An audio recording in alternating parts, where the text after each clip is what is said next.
So the guys sent me a note and said, hey, do you think we could rate for a fourth game, how much you think we could charge? We're a big national organization, 700 teams. Hello, good Morning. Once you rent one of those big facilities, they only cost an extra game positions. Yeah. So he said, well, we're getting a big increase. I thought to myself, I said, how big an increase? He said, well, we're gonna go up $55 for the 3 games, and then for the 4th game, I said, I wouldn't go above 800. Well, that's just not financially feasible. So I said, are you having 1 tournament or 2 tournaments this year? Well, we only get 1. So now they're gonna gouge. And they charge the game about $55 for the weekend. You mean like your parents? Yeah, so if you got 2 parents, cost you $110. The boys basketball? Oh, it's crazy. Oh, it's such a racket. They're making. When I went back in, I didn't realize how big a racket when I'd been out for a while. We went to Kentucky at Kentucky Convention Center. And literally, they made for 4 days, they netted. Who's that? This group of guys that runs a basketball tournament. That's your own system. I pulled up others, but I didn't. never mind. I didn't know I was coming, so I had nothing. I'm just sitting watching. Oh, wait, that's my line. I was just gonna say, it's fine. Hey, I think so, I think. Oh, yeah. Oh, I'm gonna pull it up. You talking about sex? No. That's one of the few non-spectator sports. Sorry, hey guys. Morning. How are we? Younger this. Good. How are you? I'm gonna get out of this, Tim. We're in the coach's study yesterday. I need to get to that. I need to get on that. Couple months shy of the meeting. I want to go. Well, 14 years ago, they get to help me with cancer, and they've been struggling with like Yeah. but he beat it. Wow. It's one of those good Things for- He got sepsis and they wrecked his kidney. So it was right at the dialysis. A longer Anyway, person they that were was sort of on that. cardiovascular system. Because you said Joe. Significant decline in the last few weeks, so it's I saw him in July and he was considered. What are we into today? Diminished, but. You need to burn that. I think that's where they're headed. Right in the base lab, right, yeah, gotta fix the motion. Yeah, Bob. Yes, but it's all good. So we never looked at it 25 minutes ago. I didn't see them Oh, not for me? That's it for other folks. Okay. Yeah, no, I will be tempted by it. Yeah. I will be tempted by it, but people walk in and go, they're Do kind of you do jerks. some kind of, Well, I was in the car. Right, so now if- Well, you know, if you had a stool, Yeah. yeah, you should have used something that- if it's all concerned or something.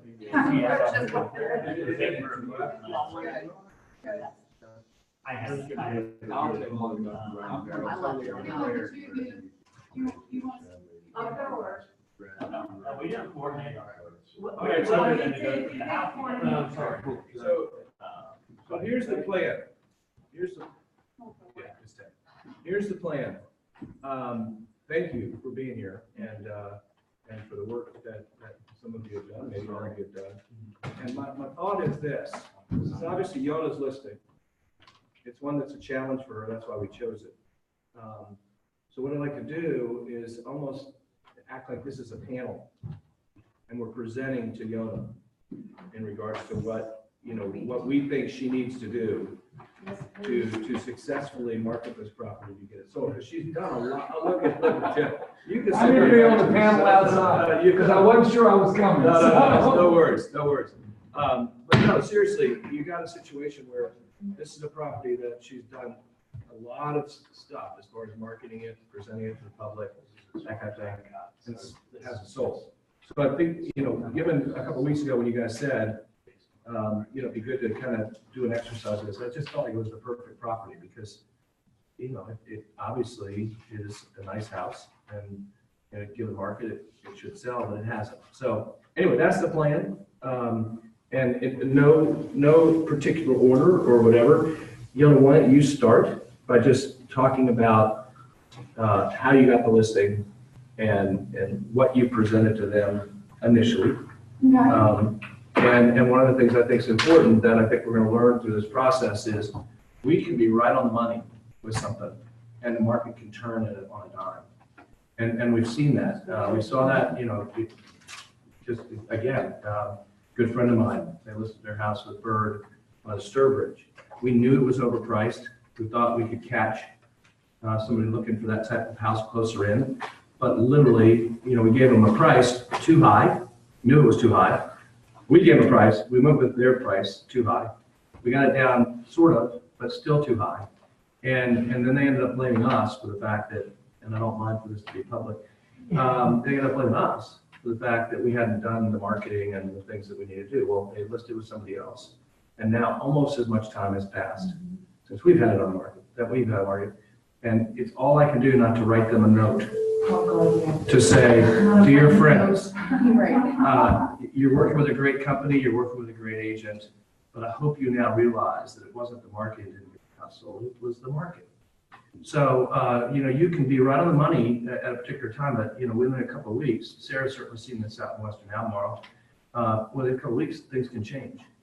And so anyway, that being said, I think I'm going to let Yona kind of present, kind of where she came from on this, and then we'll open it up.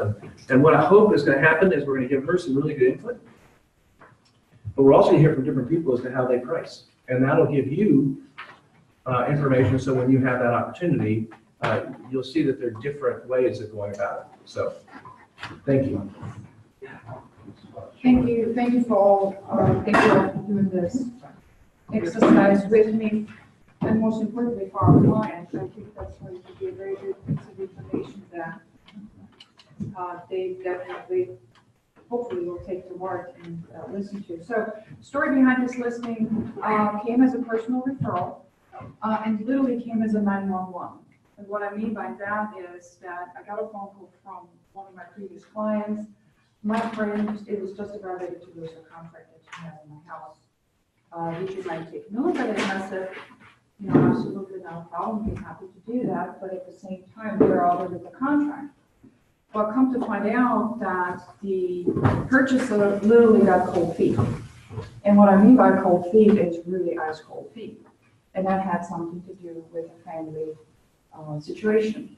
So apparently the daughter lives in the neighborhood, and mom decided to put a contract on the house because she wanted to be closer to the family and the grandkids, this, that, and the other thing. Well, long story short, grandma and mom and daughter got into some sort of a personal disappointing situation, and mom said, nope, don't want to do this anymore. So how did she get out of it? With a lapse unfortunately, by the listing agent overlooking the HOA doc timeline. Technicality got out of it.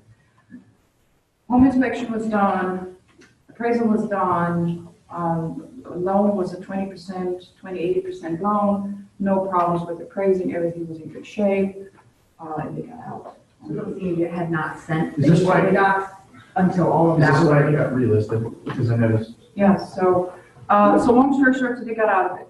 What's the price? 369.5 at that time. And they got it all for free. They had it on the contract for 267. Morning. So now that was a timing issue. Come on, sit down.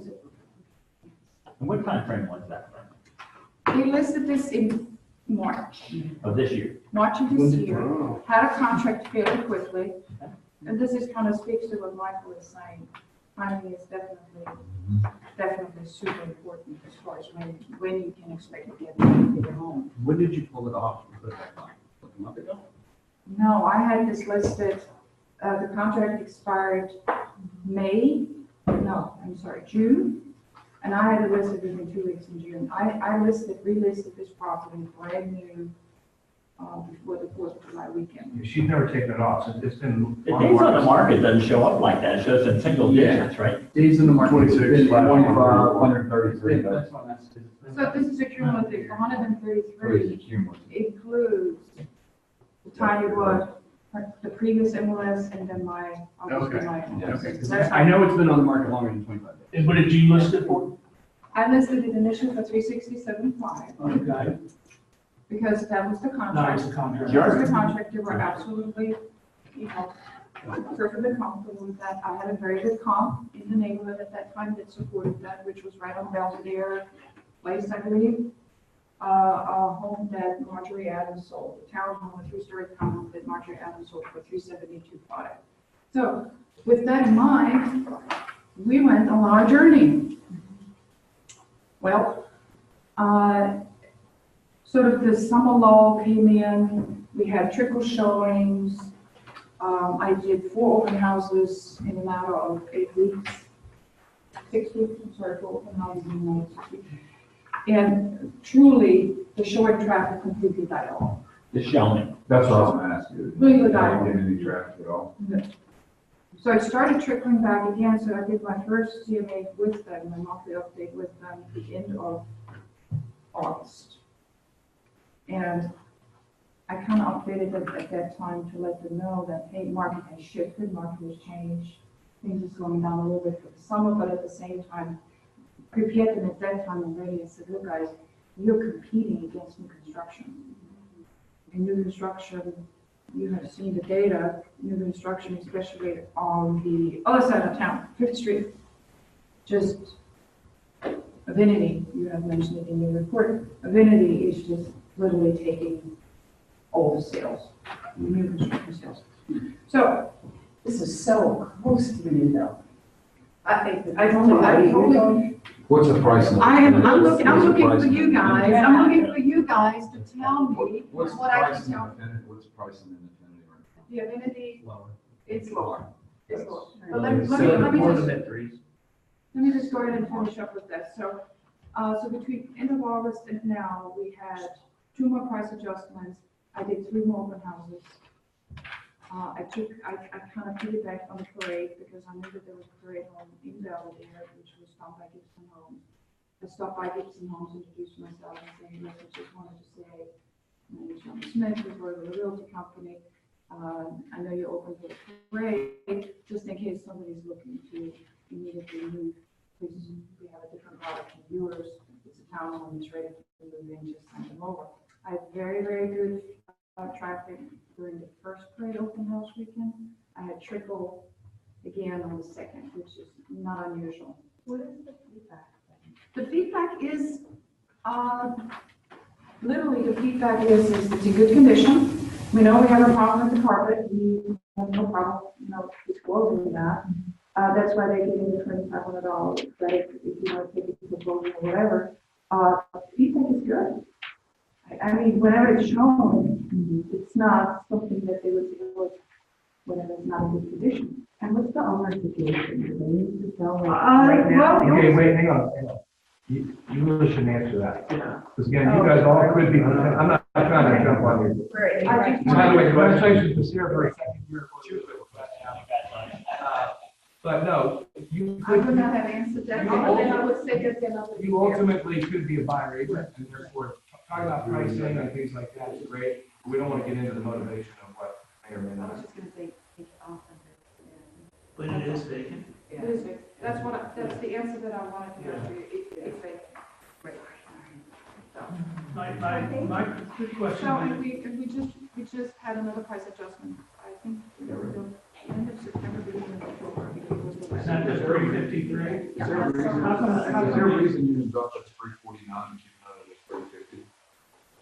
Well, if you tell me that this is what we should do, then I would. No, I mean, I'm just sitting here saying that I've got one right now. It's the whole price theory, $49.99. Yeah, I mean, 349, I know that that's different, but I mean, I know for a fact when I'm talking to people that they'll put in a parameter of 350. Right, but how hard is it to talk to your client about dropping it $3,000?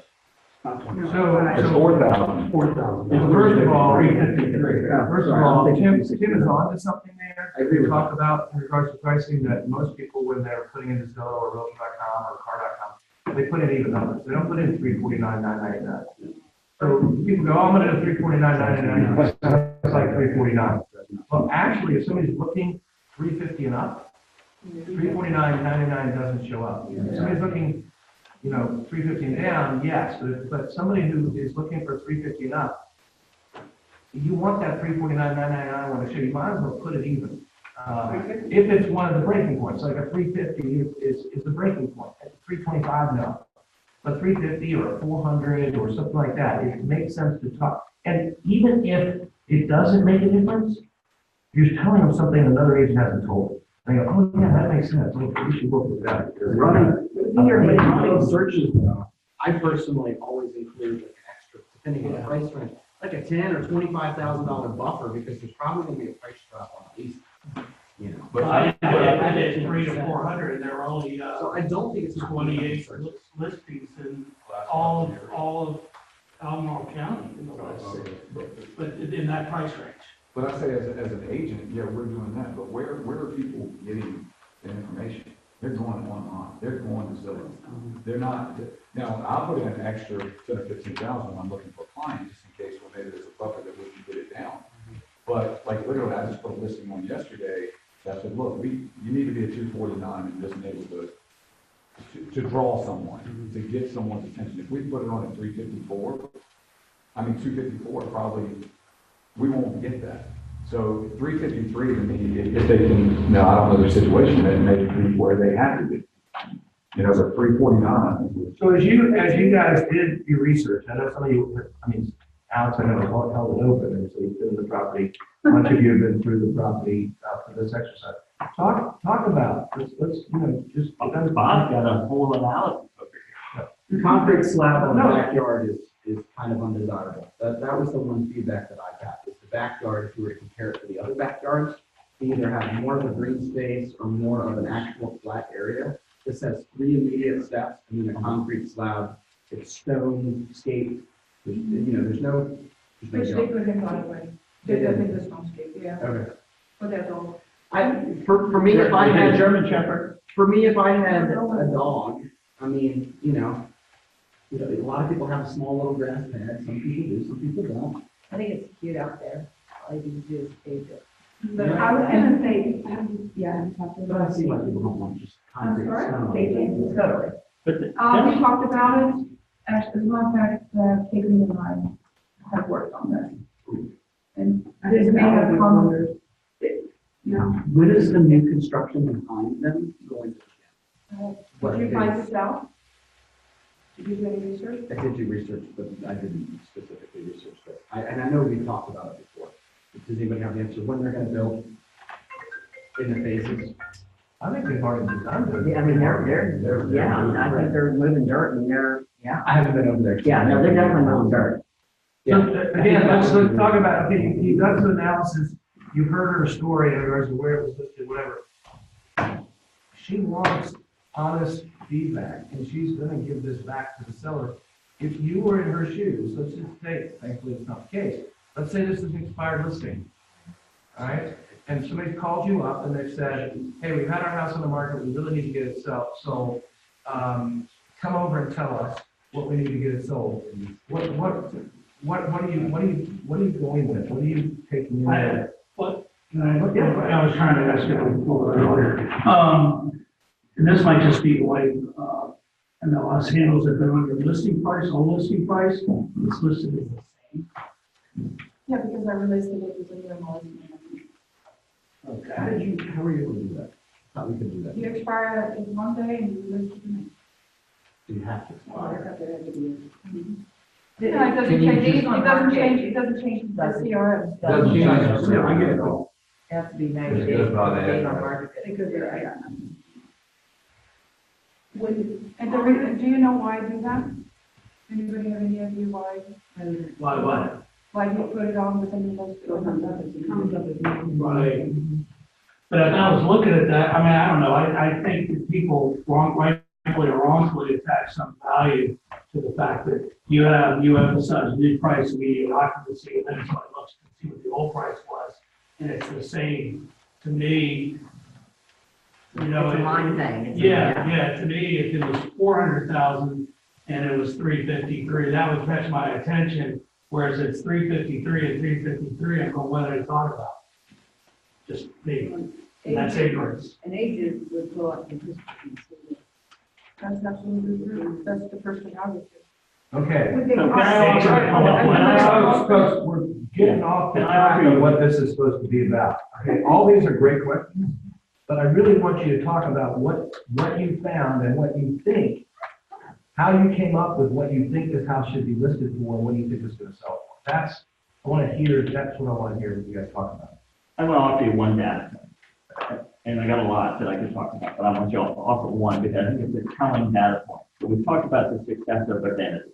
And it is, you can look at the numbers, they've had a lot of transactions. Yep. They also have a retail on the market, which is a 3-story townhome. It's, I'm reading it, it was on at 359.7, 2000, built in 2012, it's now reduced to 349, it's been on the market for 111 days. So, you know, what that tells me is avidity is not necessarily. Okay, do me a favor, because you're on the right track. Act like the seller has asked you a question, you said, I want to give you a data point. Talk like you would talk to a seller in that situation. I think I guess it would be a broader conversation. Than No, but just this is regards to that data point, say the seller. But what that's telling us is Avidity doesn't have necessarily a compelling location. What it has is new construction, which has a compelling price. And the resales within Avidity are suffering no different than the resale developers. So the market is reset for townhouse, 3-bedroom townhouses with integral garage. There aren't many that have detached garages. And there's some doubt whether that's an advantage or a disadvantage, but there's a lot that are 3-story, 2-car garage, and the resales, which have been priced on a historical basis, which now I didn't realize it was not this one. This Cole Street was under contract in the 360. That makes it even more hard to digest. Is that the new construction, and I can tell you, I was trying to sell townhouse lots 2 years ago, and I couldn't give them away. Because you couldn't sell townhouse lots. So the price for townhouse lots was plummeting. The lots in Polyme Town Center, this is anecdotal, but it's telling. They went from 90 to 60. So Couture went out there, sold them to Stanley Martin. Stanley Martin put those Polyme Town, and you went from being in the 350s to now the 299, 309, and there are a bunch of sales in that range. And until they run out, I mean, here's what I'm telling you as a seller, you've got a hard choice. You want to sell in the near term, which is you've got to be competitive. You're 8 years old. You have some flaws. They're new. They're shiny. You have a better location than some. But you could be looking. I mean, I didn't conclude my email, but I can tell you, I think if I found that there was more product coming on the market, similar, so Sam, and you could be looking at 299, 950 to get it sold. And so what's really important here, folks, again, talking to a seller, is you need to empathize with them. And say, look, I get it. I understand why you're frustrated. I get the fact that you feel like you need to get this price. But I am not on America's Greatest Talent. America's Got Talent. I'm not a magician that can cause this card to show up on the screen for you, right? If I could, I wouldn't be doing else, I'd be doing something else. And what you would then do is you could point to Old Trail, similar to what Bob just said in regards to Unity. It's no different than Old Trail several years ago when the bank finally said to Bates that you gotta get some cash flow. And so they had to reduce those lot prices to get down to the price that people were willing to pay at that point in 2009, 2010. Once they did it, it was a lot of pain.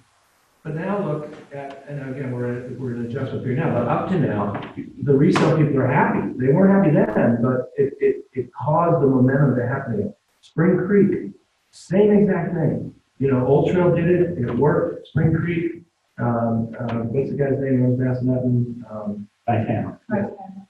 He did that, sold lots individually, sold it. The point being is you can, that's what's important when you're talking to a seller about price, is being able to communicate those kinds of things. So you're not just saying, you gotta be this. You're empathizing and saying, I get it, but if I'm here being interviewed to get a job, to market your house, to get it sold, then what I need to do is tell you what that looks like. And you gotta decide whether I'm the right person or not. You still think you can be up here and throw spaghetti up the wall and go find somebody to throw spaghetti on the wall, but you know, as Frank would say, Frank Will said, I'd rather disappoint you now than have you disappointed in you later. Yeah, I didn't conclude with enough facts, so I don't know what Sam, if Sam and Frank say, hey, I'm paying $95,000 for these townhouse lots in the next phase, and I'm gonna be at $350 starting, and it's really $375 to $400 to get the whole house with, you know, all the various sundry things people want. Well, then you might, the $350 for a resale, immediate delivery, it's in good condition, maybe that's a good number. But if if you look backwards, which I don't like doing, like Wayne Gretzky, I don't play the puck where it is, I play where it's gonna be. That's our job, I think, as marketers. Where's the market gonna be? I don't have enough facts, Yona, and I didn't have enough time. I will share with you guys just a few, which I found just really astounding. Michael's talked about the percentage of new home sales, which are significant in the market, although I'm not sure I think they're outlandishly high. But when I look, excuse me for all my paper, when I looked at the last 60-day sales and what has sold between 300 and 400, it is almost exclusively new, and there's a lot of them. It was, I forgot, couldn't find it real quick, I don't want to waste everybody's time, but it could have been 45 townhome sales in the last 60 days, and 41 were new. So not 20% of that market, 90% of the market. And, you know, I think that's telling that the price of the whole market reset between Cascadia, Hollymead, Avinity, everybody reset their price, and it's really driven by the detached. And I don't know the market like you guys, but at the beginning of the year, there must have been plenty of detached homes at 400 that caused the townhouse people to say, we can't be at 350 anymore, we can't be at 370, because people will go buy the Ryan home in Cascadia detached, 2-car garage, the Rembrandt or whatever they're selling. And that sells at $399. So everybody took the product down into the low threes. And these poor folks are in that churn right now, and the question is when that churn's going to stop. And, you know, Michael talked about Ultra, you know, it does recover. I mean, the market does reset and then rebuild. I don't know that answer yet. So here's another really interesting stat that I ran yesterday. I would agree with you, Bob. I would definitely agree with you. Absolutely. That there is a downtrend. The other thing you gotta understand is when there's a downtrend, when prices start going down, people all of a sudden who could only afford a townhouse can now afford detached. Or detached. Right. So as an example, just for the fun of it, because I kind of had an idea where this would go, I ran detached with just Charlottesville, so it could be Albemarle County as well as Charlottesville, but just the Charlottesville address. 350 to 450, 3 bedrooms or more. How many do you think are on the market right now? Detached, Charlottesville, so Charlottesville, I can go out to Crozet, whatever, but 350 to 450, at least 3 bedrooms. How many do you think are on the market? Less than a bedroom? Okay. 28. Okay. 54. Might gotta be more than that. 54. This is just new or this total? Oh, that's, I didn't even put in new or whatever. 54, whereas 3 months ago. So then I did 54, then I pull them up, and I look at days on market. And houses that probably wouldn't even have gone on the market, because they would have sold within their company or, you know, whatever, 100 days. Like there's a house in Greenbrier, 100 days. There's a house over on St. Charles, off of Park Street. There's a house off of Coleman, off of River Road. All these houses would have just gone like that, but it substantiates, and that's why when you start putting this together, that's why it's so important to understand these things, because when you can put those together and talk to the seller, you're not just saying, here's what's sold in your neighborhood, right? You're saying, this is what's going on in the market, and this is where the trend is. The trend is interest rates are going up, right? And so they you know, all those things, when you can do that, you're not just going in there and this is what I think you should say your house for. You are a consultant. You're the expert providing them that information. And so what Bob just said is backed up with what I just said, because as that comes down, all of a sudden, they say, oh, I don't have to live in, not that Pavilions and Townhouse is a bad place, but I don't have to live in Pavilions and Townhouse, because I can go buy a house on Coleman, or St. Charles or something, have a lot and whatever, and at the same price. And maybe that should. Yeah, so Great point. there are Because three, they're not going there- to. Oh. Maybe their loan and everything is okay, well, we're three not. in Pavilion on the market. Currently, there's three in Pavilion on the market, they're in the low threes. And I will tell you, as I looked at the product and I looked at them and said, they're not really, I wouldn't even worry about it. They're comparable products physically. But I don't think the buyer, I think the buyer would say Belvedere would command another $20,000-$30,000 over Pavilions, and, you know, as I used to refer to it, the anthill. I mean, one's a neighborhood, one's a collection of townhomes. And again, I'm belittling, I'm not trying to, I've done plenty of things I'm not overly proud of. But Belvedere does have a certain style and character So, that I think, so I wouldn't worry about Pavilion. The amenity house may sell first, but if it's sold for that price, you'd be happy. Yeah, you'd be happy. Okay, I'll get the next one, right? There's only one on the market, and I'll take number two. that's on the market. So Logan, you went over, you looked at it, you put some things there, what kind of things jumped out at you? And again, no right or wrong answers here, folks, everybody has a different view of that, and that's what's important about this. See how you look at the thing from different angles. Well, I'm still trying to learn the whole MLS thing and how the whole thing works and the research, so I didn't come up with a lot of the things that other people are talking about. One thing I think when Bob and I went over there the other day, and something he pointed out was, and if anybody is that interested in the area of Belvedere to see that, because I did not realize that behind it is going to be an indoor soccer facility. So you're going to have a big old building right outside your back window and garage and your bedroom window. When that takes place, I don't know. I don't know what their plans are for that.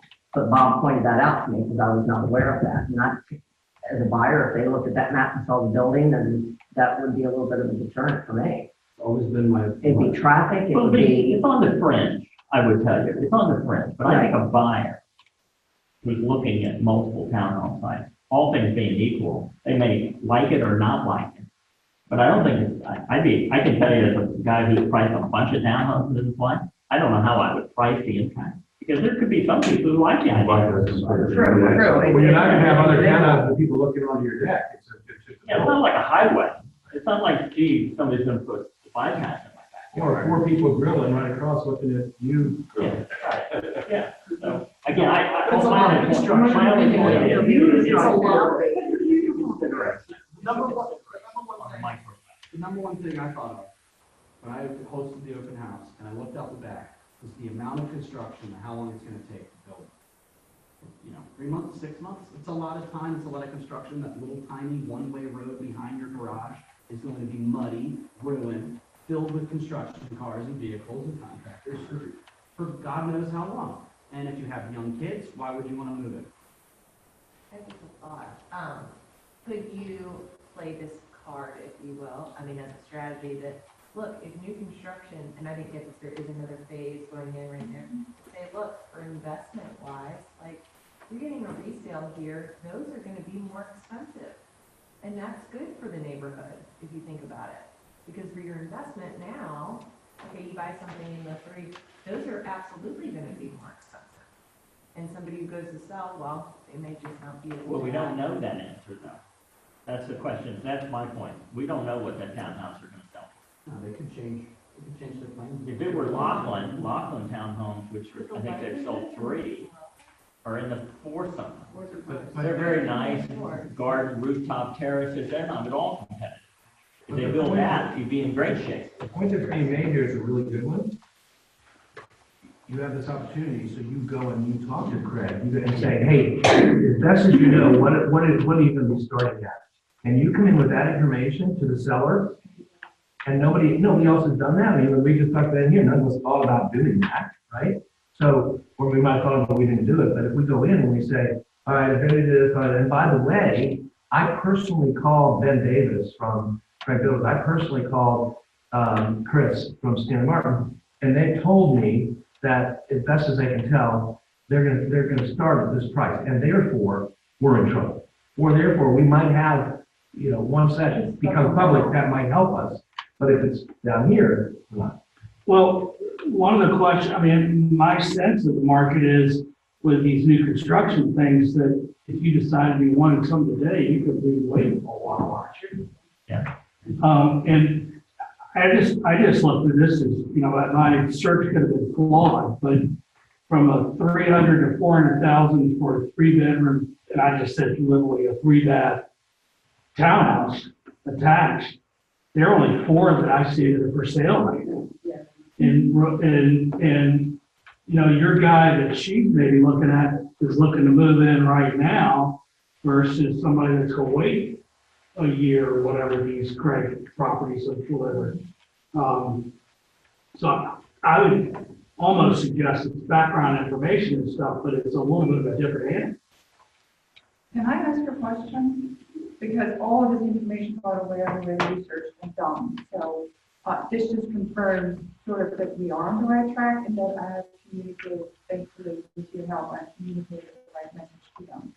So where I'm struggling is to really determine the viable profile for this particular home. What is the viable profile for this home? Because then I can use some more strategic marketing and advertising that I may not have done yet. I can tell you what we have done. In addition to 7 open houses, flyers, and blah, blah, blah, Facebook ads, print ads, email flyers, email blasts, neighborhood park. I mean, I think I've exhausted as much marketing exposure that I possibly can. I have the neighbors included. I know the neighbors on Cole Street, talk to them. They have the information. So I think the information is out there. So my question to you is, in your opinion, what is the buyer profile and what else do you think you could do or I could do this way and help you find a buyer? Is that a valid question? I have a question. Yes. Because we had, Sarah and I had clients that were looking for something just like this. That had yard maintenance, because these are attached. Yeah. Do they have yard maintenance included in that? The yard maintenance is included only up to the end of the walkway. So whatever is in the median, basically what the HOA owns, that's what they're taking care of. So you're responsible for your own yard maintenance. So mowing is yours. There's no mowing. There's no mowing. Yes. There's very little mowing. That's maintained by them.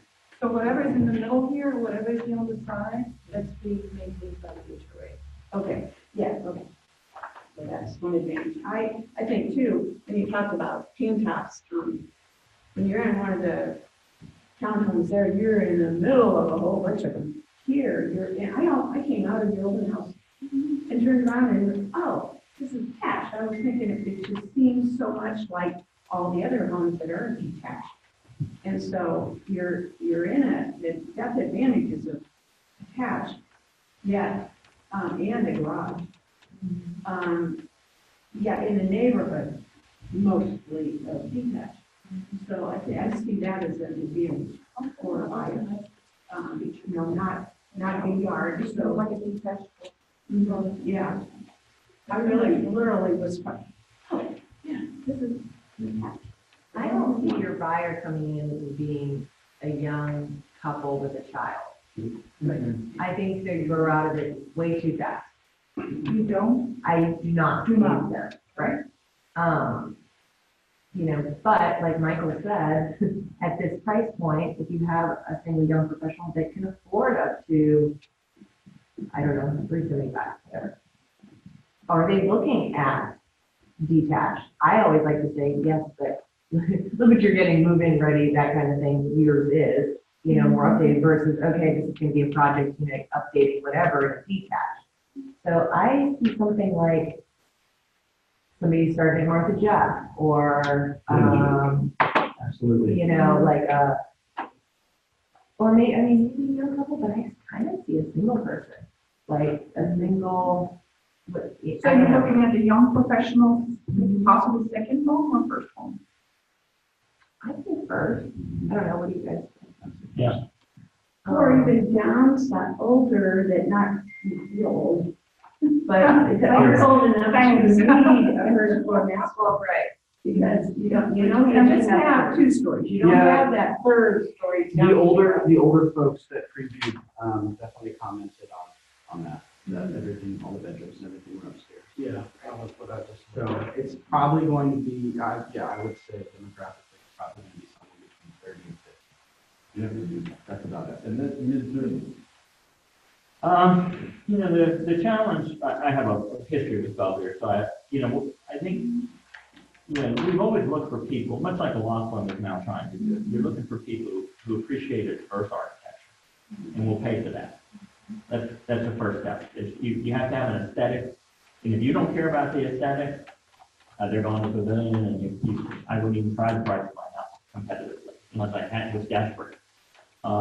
They're not marketing Belvedere as a development, so it's a little hard to get that message out, but I think if you target, much like Laughlin does, right? Target people who, if people go in the city, and I was always frustrated by this, people will go into the city where they pay higher taxes, get worse schools, and pay an enormous premium to live in a little neighborhood, right? I mean, that's just proven.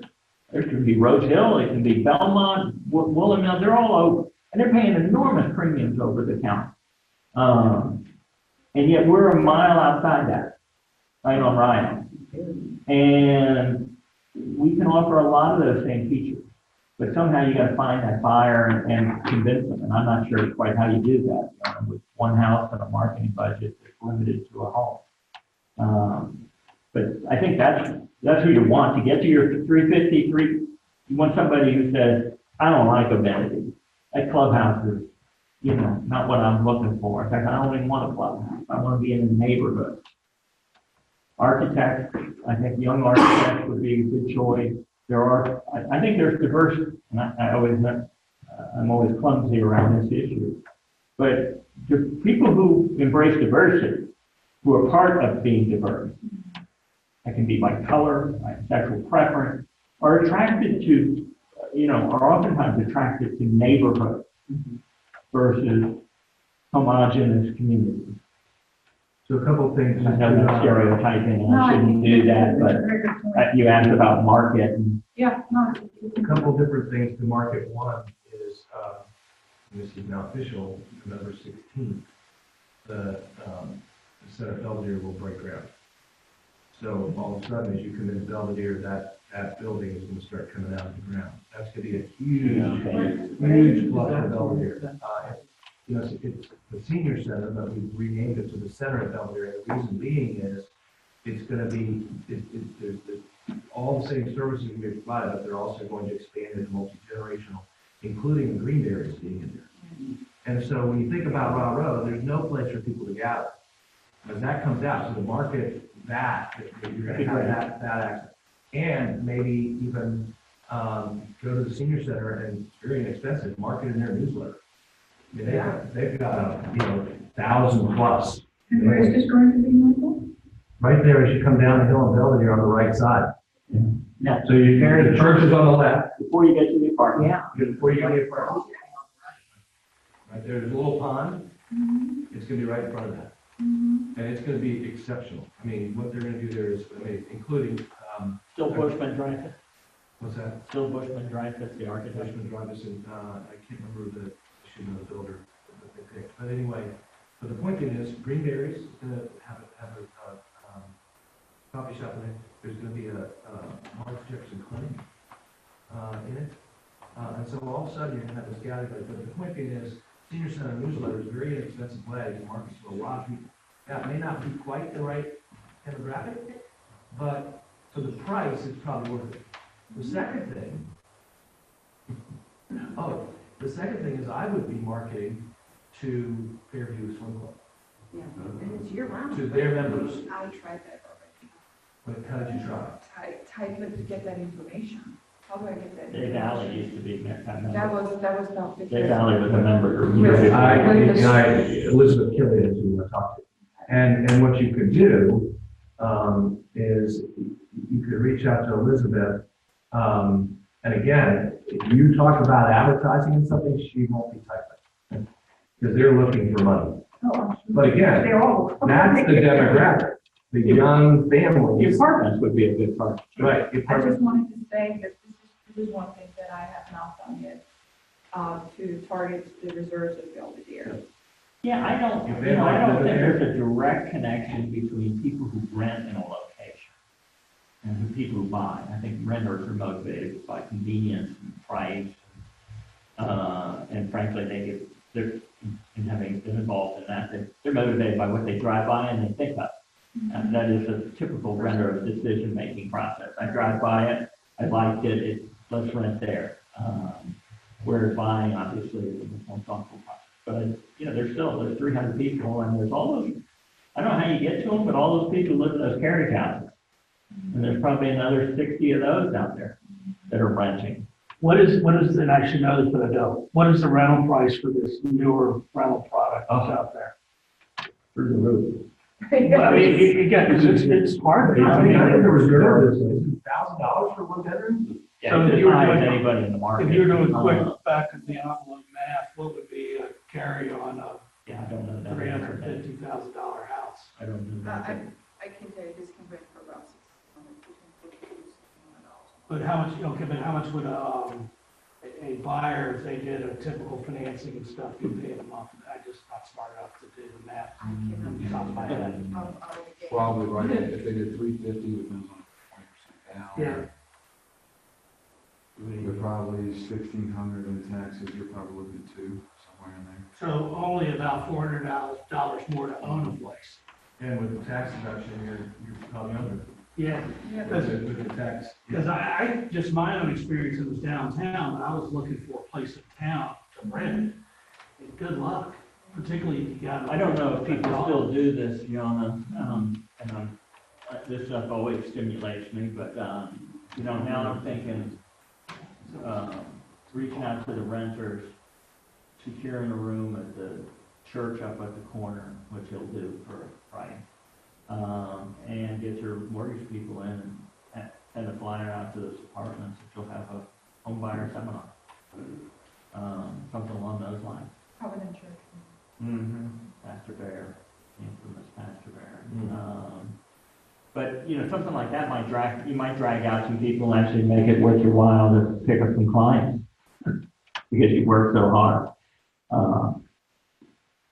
And I'd see getting back to my original price versus price now, it's some way that you could present, you don't want to be buying up here, you want to be buying kind of down here, if you could show it's lower than what it's been in the last 6 months, then it's. You haven't missed the opportunity to raise your fund. Right. Have you said anything of injured at all, because That's what I was getting ready to say. And the reason I say injured is because you got those professionals that are coming in here, they're in 2 to 3 years, and they're going away from traffic. Yeah. So they're heading out they're going away from traffic and work time, and they're coming in when traffic's going out. And it's still convenient, and It's within 10 minutes. Maybe less than that. Well, 10 minutes is that price range. Pretty well. Most of your people that enter are six digit. Yeah, there's some husband and wife. Even the young professionals are coming in, they're well over 100,000. A lot of them have already retired, and they're younger, and they're double income. It's right on the map. It's right on the map. By the way, I left that map out there for that particular reason, so people can go and get a sense of what the neighborhood feels like, because we really have a neighborhood feel, and I've heard over and over and over again. We don't realize that this is really what's going on in the back here. Well, when they start marketing, and, a lot of, the marketing in new homes has really become builder marketing, right? You see very few communities. Spring Creek still markets. Yeah. But even Old Trail really doesn't spend a ton of time marketing. It's the builders out there who, so Craig and Southern, when they gear up and they're gonna here shortly, that's gonna do wonders for you. Because they're gonna drive traffic, just like Cascadia, they drove traffic into Cascadia in one. As long as the pricing isn't so, I hear what you say about immediate delivery. You look at the number, the customer has passed on immediate delivery for the $40,000 discount they're getting on a brand new home. They're gonna wait. I'm gonna give you. Fly box on the side. I'm sorry? Do a fly box on the side. Okay, I figured. As long as those prices have gone up, I figured. they're gonna drive a bunch of customers who might come in and go, hey, I like the detached garage. I'd rather have a little yard compared to a cantilever deck for my barbecue, right? I'd like to have a little yard. Hey, I got a dog, I can leave the dog outside when I'm away. You know, and then all of a sudden they say, hey, yeah, I'm paying a pretty good price for an 8-year-old home, but it's in great shape and it's right, I can get it right now. I don't have to think about it, I don't have to deal with the damn builders. And hear what all they say about what they're gonna do and then find out what they don't do. I think this is. No, I'm married to a builder. It's interesting that you say Keith and I can have that same conversation. I mean, we all know building a new home is very exciting, it's also very stressful. And so, I think if I don't know your customers, and obviously I don't want to know what their real motivation is, but as long as they have a little bit of patience, you know, there's good things. I didn't realize, I knew senior center was getting close, but I didn't know. Saka has also, you know, Mike I'm sure knows Doug Lowe. Doug represents Saka as their construction manager, and we probably want to know their timing, but that could be getting there. But that may also be an advantage. And that may also be a place to market to soccer families that want to be close to the indoor. I think UVA is a good target market because, again, UVA tends to have a more diverse group that comes to work there. And I'm talking, you know, the professor level is typically a more diverse group. They're more interested in living in the city, I think, historically. But anyhow, I'm happy to help with Stan and Frank if you don't feel No, I comfortable. have contacts to go but you will know if you can help it. Yeah. All right, so what are you listed at now? We had $353 with $2,500. 353 with what? $2,500 closing. Okay. So let's do the fun of it, and don't feel like you have to answer this if you haven't done it. Let's just go around 353, $2,500 of closing costs. If this was expired, you're going in, people want to have their house sold in the next 90 days. What's your price? Sarah? What's your price? I'd say probably 350 and staging. 350 staging, Logan? Under 350, probably around 345 or so on. Caitlin? 343 and stage it. Trend is going the wrong way, Alex. More money spent. 347. Somewhere in the mid threes. In the mid 340s, yeah. 3 plus 40 plus 7. Ned? 347, you're good, Michael. Talking totally, she's at the high end of the market at 360, there's one at 365 that's available now. So, yeah, there's 345. I think that what these guys have said, below 350, not saying it, not patent staging would help, but I can't. So what is it? I don't know enough data points to really give you an exact number. Tim, what do you think? I've just been listening, so I haven't really done the research. But if you really, really want to move, I think you got to be in the 345 competition. That's right there, your lowest one. So I mean, somewhere, whether it's, yeah, I mean, 315, I think that's, but I think you have to be in the 345 to catch that check. It's 349, 344.9. So important point to be made in regards to what just Tim just said, 385. Let's start with saying we're not expired now, we're starting fresh, because we can't start fresh because it's not on already. You're starting fresh. One of the things you want to know is make sure your seller understands what we don't want to have happen is what we're doing right here. Chasing the market. Just like Tim just said, we got to be under that 345. We've got to be the most competitive. We've got to be in the best condition, we've got to stage, whatever. All that can be said at the beginning. But the last thing you want in a market like we have right now is to chase the market. So anyway. When you say that, so you're saying if you think it's going down to the analogy of Wayne Gretzky, You're not You saying, wanna be let's where- try this. you and want then- to and then be where 60 you think it is to be a month from now or whatever. Let's try this and 60 days will change it. In an upward market, in a lack of inventory market, I don't even like doing it then, but you at least have a chance. But if the market's trending the other way, the last thing you want to do is be up high. And then it's amazing how quickly people think 30 days, oh, that house is going to work forever. Well, I'll tell you, I just had that same conversation with someone that I just started listening on.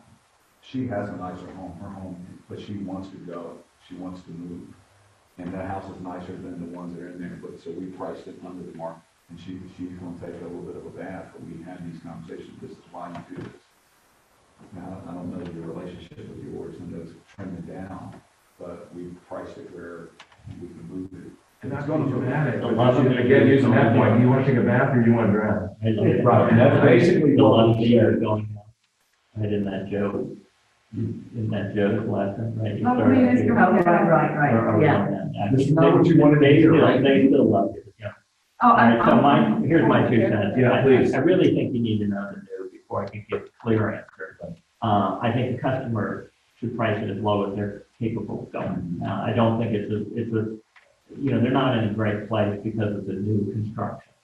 And so whatever that is, and if it's only $3,000, I'm not sure, I'd probably say 350, round it up, get it figured, figure that piece out and offer whatever they can for, the Christmas special move in before Christmas. And that's closing costs or realtor commission or whatever you can do, but I would say these people, they've tested it, they've nibbled at the market unsuccessfully. And they either need to bite the bullet and go take the deep dive. And again, I'm not sure how much that needs to be to sell in 60 days. But that's what I would recommend they do. Yeah. And I would agree with Bob on that, because I think you get to that point where you need to find what the bottom point. We don't need to know this, but I think you really need to find that if they really want to move it. The hard part is they have a contract to do. Oh, Yeah. So they're seeing 20, they're seeing cha-ching that they lost. And Yeah, that could have been one buyer in a million. exactly.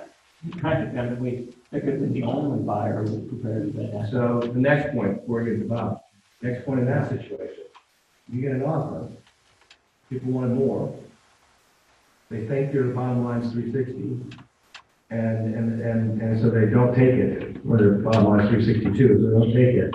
The question you need to ask people in that situation is, I understand your bottom line, and that's the reason for this when we get done. I understand your bottom line is 360, or 362. So let me ask you a question. If 90 days from now, you don't get another contract, would your bottom line have been 362, or would you have taken the 360? Mhm. And if they go, why take 360? I said, well, then why not take it now? And especially with all what we've done, we've painted a picture of what the trend is. Especially that, I can't guarantee you that you're going to see another offer of this. It's your decision. I'm giving you all the information you need to make an educated decision. But at the end of the day, 4 months from now, if you have a 360 offer, would you take it? Yes, and I would be. Go ahead, Bob. I don't want to restate what some very good points that have stated, but if you want to support the price a little bit, go ahead and do the carpet work and do a little more. Stadium's great. And then, you might be able to stay at about 340. And I was going down to like 338.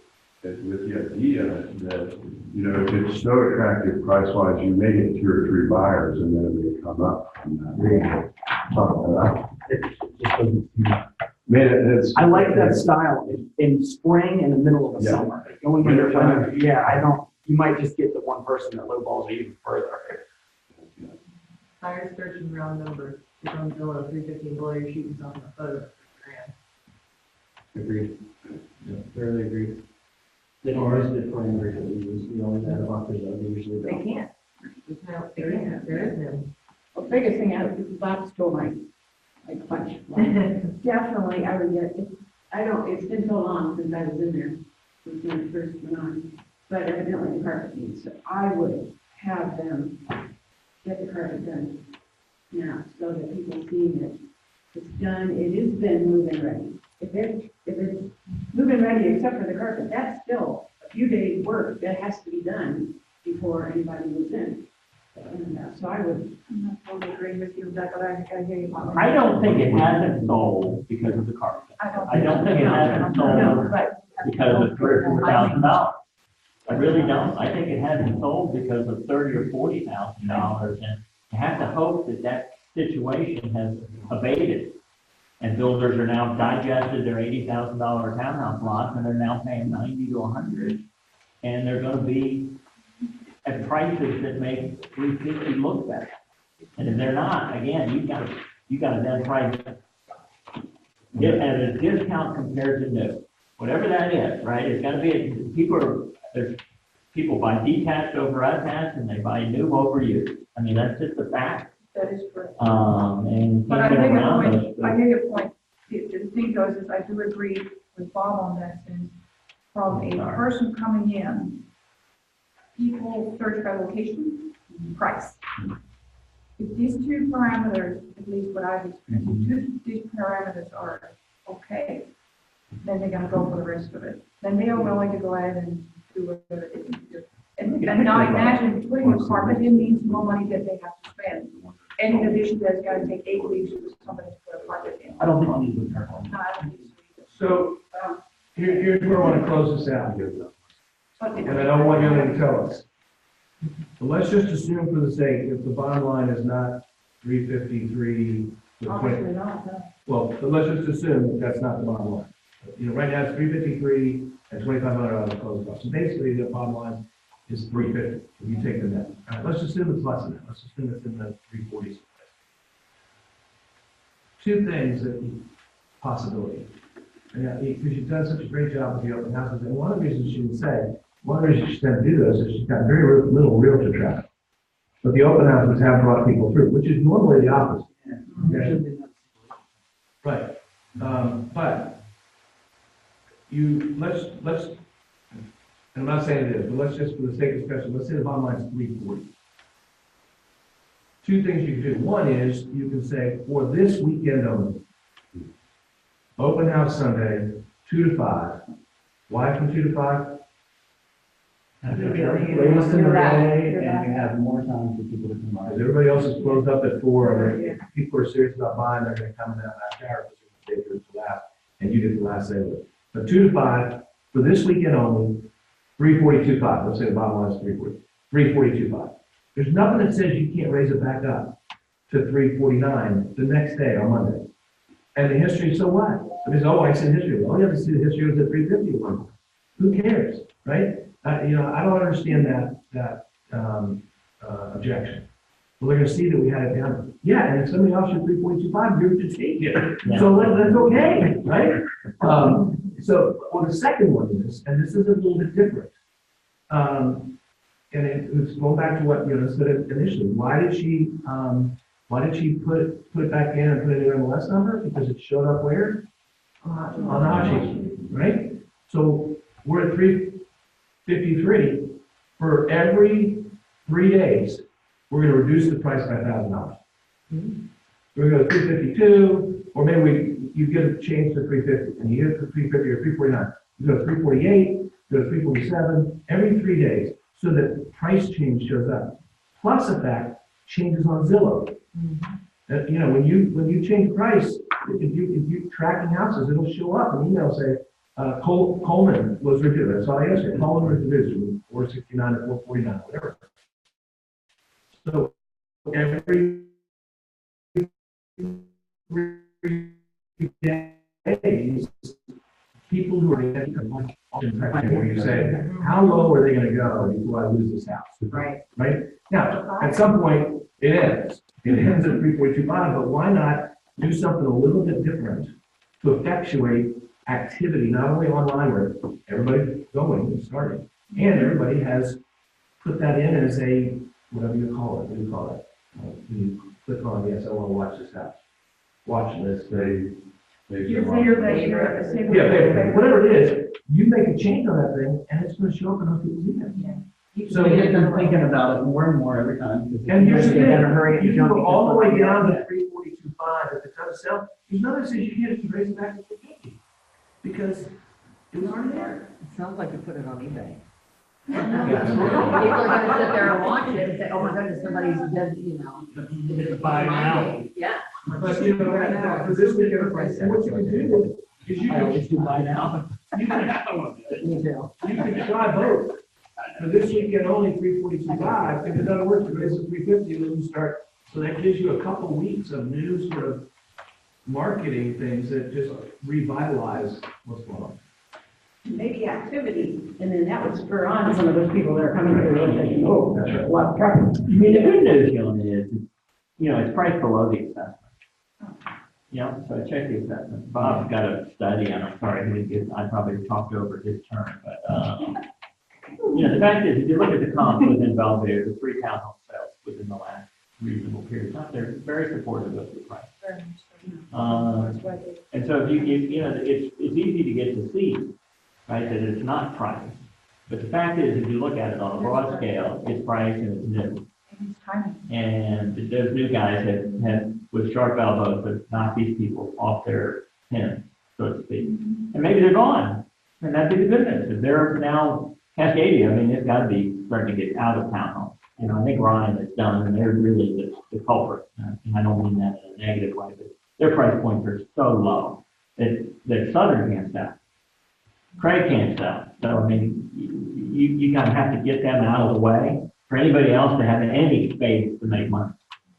And maybe they're gone, and they're not innovative. So I'd be interested, you know, again, it'd be interesting to know, I think, but at our meeting, Shannon said they were going into the next phase of Avinity. That could be a $50,000 shift in price. Anyhow, so again, there are some Can I positives. bring up I'm going another? to read the proposal. And that is, were you aware of that? I was not, no. Just right on Belvedere, call it the main road. Stanley Martin is on the right hand side, and you know, as you go towards the circle on the right hand side. That I'm aware of. Another thing to consider Good is, job, Charles. these owners already know that there were other houses, yes, at other price points, they've already sold on their street. I mean, there were 2 that already sold on their street this year, right? Yeah. One did, but it was detached. Cole Street on the front was a short sale, Right. and the other one was taken off the market. It was taken. Right. Okay. Another thing to consider is that, and this is just me hopefully hosting the open house, is that the end unit neighbors that I actually know, they heard my voice and they said, Alex, and they came up and said, hey. Oh, cool. Whoa, quiet down. Neighbor heard your voice in the other unit? That's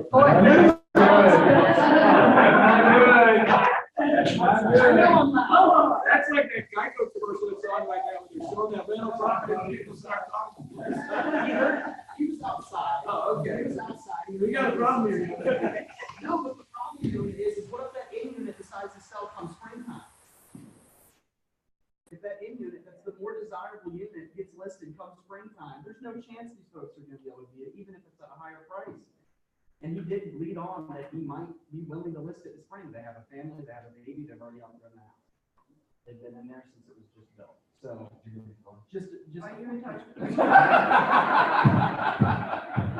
He's already got an agent, he's working with his parents' agent. Good local. Yeah, absolutely. But that's something to consider, if you wanna pass that on to the sellers, that, hey, you know, I already know from another agent that your neighbor is considering listing come springtime, it's the end unit, I mean, they would be even worse position than they are now, if that were to happen come springtime and still on the market, which I, for your sake, of course, hope it does not.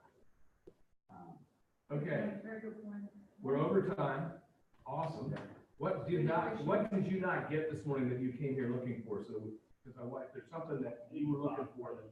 I think it's been awesome. Thank you, guys. Really been awesome. Thank you very much.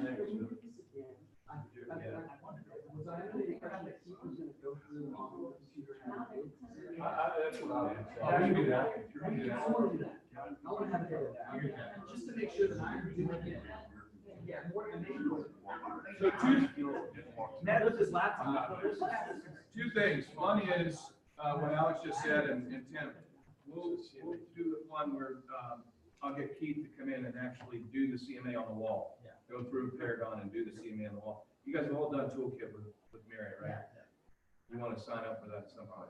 Because it's a great. I don't know how to do I looked at it, but I can. Actually, yeah, I mean, I've been yeah, but Paragon is different than toolkit. Toolkit's our own. Is that the one that Matthew used? Oh, yeah, so the second thing is, in a week or two, we're gonna do this again, but we're gonna do it with a rural property. Not in a neighborhood. Yeah. Less comps. There's one out in, there's one out in, Greenwood, that, Karen Dow is gonna be putting on the market, and so, there's gonna be a broker walkthrough, and whenever that is, I'll tell you when the broker walkthrough is, and then behind that, we'll do the same thing again, just to.